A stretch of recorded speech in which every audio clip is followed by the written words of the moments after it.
our turnout among Hispanics.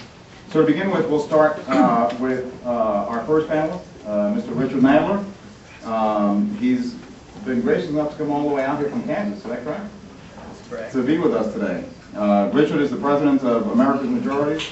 He's been all over the media, and he is just a wealth of knowledge. So, folks, please join me in thanking Richard and welcoming him to our program. Thank you.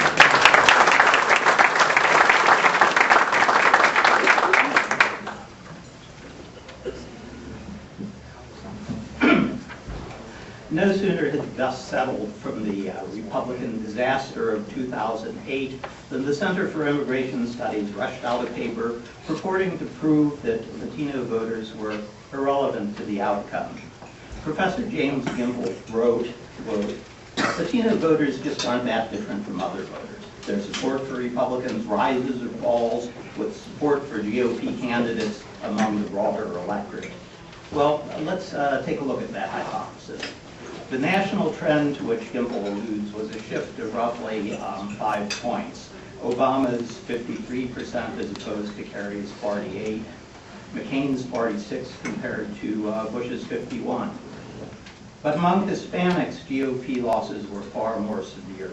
Bush's 44% Latino vote share fell 13% to McCain's 31%, and GOP congressional candidates did even worse, garnering only 29%, 15% below their 2004 totals. In plain language, to summarize, between 2004 and 2008, Republican national candidates lost 30 Hispanic votes for every 100 cast. That's not part of the national trend. It's a bloody massacre. Latinos now comprise 15% of the American population. In 2004, they accounted for 7% of votes cast. That was roughly 8 million. In 2008, they accounted for 9%, which is roughly 11.5 million. The Latino vote is heavily concentrated in 10 states where the resident population of Hispanics is 15% plus. In 7 of these states, the Hispanic population exceeds 20%. New Mexico, California, Texas, Arizona, Nevada, Florida, and Colorado. In Hispanic-rich states that were crucial to Republican victory, our losses were horrific. In Texas, the GOP vote share fell 14%, though we did win it. In Florida, it was minus 14%. In New Mexico, minus 17%. Even in Arizona, minus 2%.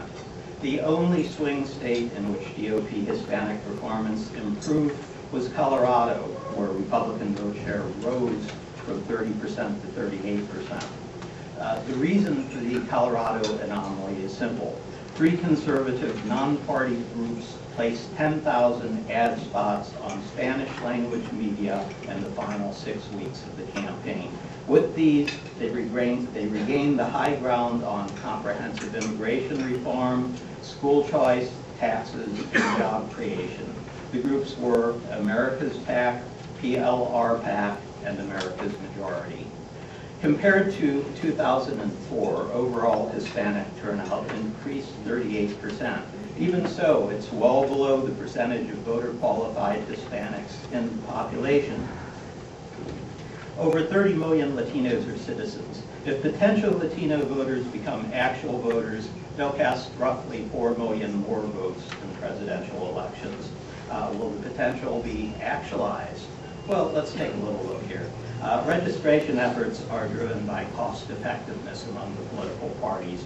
When Republicans won 44% of the Latino vote, the net benefit to a Democrat organizer for turning out 100 new Latino voters was 12 per 100 cast, 56 Democrats minus 44 Republicans.